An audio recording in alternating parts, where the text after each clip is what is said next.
नमस्कार दोस्तों, मैं अंकुर उपाध्याय स्वागत करता हूं आप सभी का आपके अपने YouTube channel share market analysis में।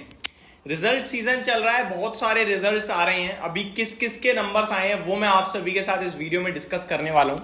अगर बात करें स्टॉक्स की तो मिंडा कॉर्प के रिजल्ट्स आते हुए दिख रहे हैं, जुबलिएंट फूड इंडस्ट्रीज के नंबर्स आते हुए दिख रहे हैं, नायका के नंबर्स आए हैं, गुजरात पीपापा पोर्ट के रिजल्ट्स आते हुए दिख रहे हैं, एडवानी होटल्स के नंबर हैं, इंडिगो पेंट्स, सन फार्मा।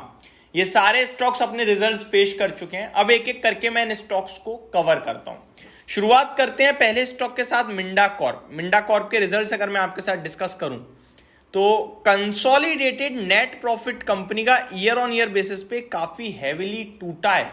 120 करोड़ से मुनाफा घटकर 70.7 करोड़ का रह गया, तो थोड़ा पहला आंकड़ा खराब लगा।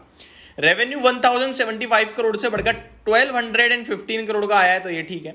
मार्जिन 10.88% से बढ़कर 11.10% हो गए, 40% हो गए, तो ये भी अच्छा है। एबिटा 117 करोड़ के सामने 139 करोड़ है, ये भी अच्छा है। 90 पैसे का डिविडेंड दिया है, ये और भी अच्छा है। एक्चुअली में केवल प्रॉफिट घटा है। अब क्यों घटा है ये मेरे को पता ही नहीं चल रहा, क्योंकि कामकाजी मुनाफा ठीक है, तो डेफिनेटली कुछ एडजस्टमेंट होगा। ओवरऑल इसके रिजल्ट्स को आप थम्स अप ही दोगे। जुबलिएंट फूड इंडस्ट्रीज, जुबलिएंट के रिजल्ट्स की बात करें तो सबसे पहले तो इसके रिजल्ट्स में एक एडजस्टमेंट है। वो एडजस्टमेंट मेरी स्क्रीन पे क्लियरली शो कर रहा है, तो मैं आपके साथ शेयर कर पाऊंगा। एक्सेप्शनल आइटम है 170 करोड़ का, तो नेट प्रॉफिट में से इसको हटाना होगा हमें। तो अब मैं आपके साथ डिस्कस करता हूं पहले मुनाफे को। कंपनी ने 28.5 करोड़ 28.5 करोड़ से प्रॉफिट बढ़कर 208 करोड़ का आया है।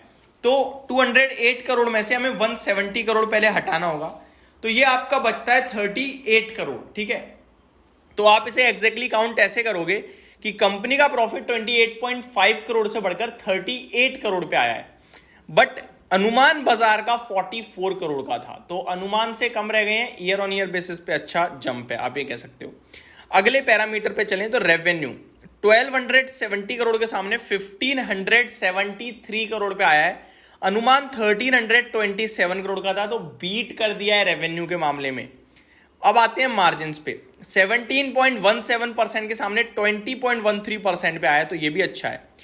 कामकाजी मुनाफा 218 करोड़ से बढ़कर 317 करोड़ का हो गया, ये भी अच्छा है। कंपनी ने ₹1.20 का डिविडेंड दिया है, तो ये भी अच्छा है। ओवरऑल इसके रिजल्ट्स को देखो दो तरीके से देखना है। हमारा मुनाफा अनुमान से कम है, बाकी सब हमारा अनुमान से ज्यादा है, तो इस रिजल्ट को आप थम्स अप दोगे। लेकिन कभी कभार ऐसे केसेस में ना स्टॉक गलत रिएक्ट कर जाता है, यानी कि गैप डाउन हो जाए या फिर ऊपर खुलने के बाद नीचे आ जाए, तो इस केस में आपको डरना नहीं है, घबराना नहीं है। ये स्टॉक यहां से 3 महीने के लिए इन नंबर्स के दम पर नेगेटिव नहीं होना चाहिए, पॉजिटिव नंबर मानने चाहिए इन स्टॉक्स, इस स्टॉक के आपको ये नंबर जो है वो पॉजिटिव ही मानने चाहिए, ऐसा मेरा मानना है। अगर मैं एक बार, क्योंकि हमारे रेगुलर व्यूअर हैं, उनका कमेंट भी आया था, इसलिए थोड़ा डिटेल में देख रहा हूं मैं। अगर मैं इसको क्वार्टर ऑन क्वार्टर देखूंगा तो खराब नंबर है, काफी खराब है फिर तो यही वाली बात है। लेट्स सी क्या होता है, बट अनुमान से हर जगह बढ़िया आए हैं, बट कंसोलिडेटेड नेट प्रॉफिट अनुमान से कमजोर है।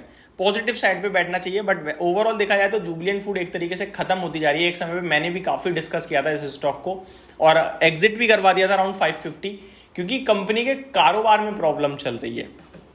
अगले स्टॉक की तरफ बढ़ते हैं आगे। नायका के रिजल्ट्स आते हुए दिख रहे हैं। कंसोलिडेटेड नेट प्रॉफिट 2.4 करोड़ से बढ़कर 7 करोड़ का हो गया है, ऑलमोस्ट, तो दमदार नंबर दिख रहे हैं। साल दर साल प्रॉफिट तो बहुत अच्छा बढ़ा है। रेवेन्यू 1300 करोड़ से बढ़कर 1668 करोड़ का हो गया है, तो ये भी अच्छा है। मार्जिन 5.53 से बढ़कर 5.59% हो गए, तो ये भी अच्छा है। कामकाजी मुनाफा 70.7 करोड़ के सामने 93.2 करोड़ का हो गया है, तो नायका ने मजा कर दिया भाई साहब। नायका मेरे को लगता है कल स्टॉक ऑफ द डे हो सकता है। बात करें अगर गुजरात पीपावाव की, तो एक्सेप्शनल आइटम है 52 करोड़ का, इसे हटाना होगा। मार्जिन 55% से बढ़कर 62%। कामकाजी मुनाफा 130 करोड़ के सामने 157 करोड़ का। ₹3.70 का डिविडेंड कंपनी ने दिया है। ओवरऑल गुजरात पीपावाव के नंबर अच्छे दिख रहे हैं। अडवाणी होटल्स के भी रिजल्ट आए हैं। नेट प्रॉफिट 10.9 करोड़ के सामने 10.6 करोड़ का रह गया है। रेवेन्यू 30.4 करोड़ के सामने 32.5 करोड़ का आया है। मार्जिन 47.98 यानी ऑलमोस्ट 48% से घटकर 43.96% रह गए हैं।